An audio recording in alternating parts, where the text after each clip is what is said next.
Good morning, America. My name is John, and I am the traditional liberal. For decades now, our society has been very strongly pushing the narrative that women should focus on career first because family can always come later. And the message has been heard loud and clear. Data from 2023 shows that women are now waiting until an average age of 27.5 to have their first child. This is an all-time high. In 1970, it was 21.4.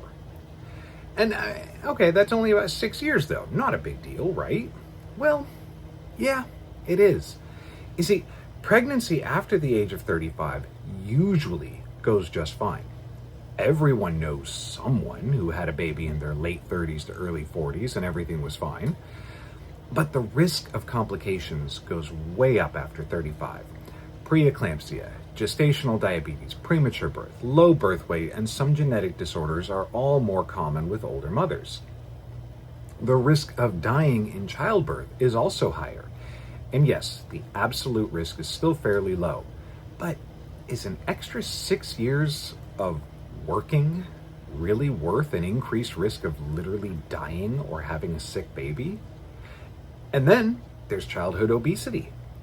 Children of stay-at-home moms tend to have lower rates of obesity, likely due to increased time for from-scratch cooking and modeling good eating habits and other behaviors.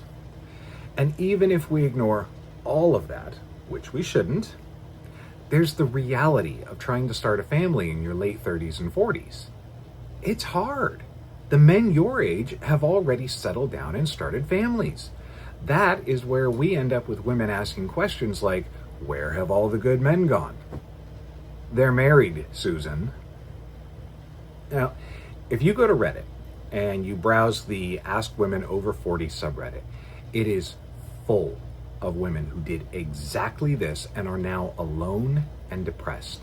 They're asking for advice on how to find someone to start a family with, or they've just given up and are telling people how alone they are.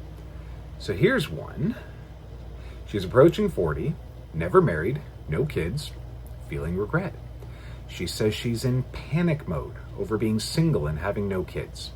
She hasn't dated in years because she's been depressed about a soul-sucking job, the exact thing she was told to prioritize. And now she thinks that the opportunity to even have a family is gone. Here's another one. Just past 40, same thing. She talks about missing out on milestones, no kids, and again, not even a great job she loves, just a job.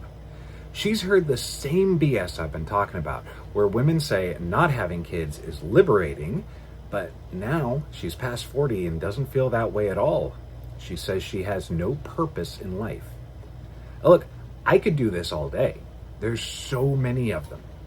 Maybe telling women they can have it all and do it all sounded nice at the time, but it was a cruel lie. For every woman who did this successfully and ended up happy, there are 1,000 like these who are around 40 and feeling regret. And here's something that's uncomfortable to talk about. Most women don't have careers. They have jobs. We have, out of curiosity, browsed the public profiles of women proudly proclaiming that their careers are more important than starting a family. And ma'am, you're wearing a Walmart greeter vest. That's not a joke. I did not make that up. We've also seen this attitude from cashiers at department stores. And yeah, it's not fair. A man doesn't lose the ability to have children safely as he ages. Women often like older men, and it's rarely the same way around, specifically because of the ability to have children. It's not just about wanting some pretty young thing. It really is about fertility, and that is a hard pill for some to swallow.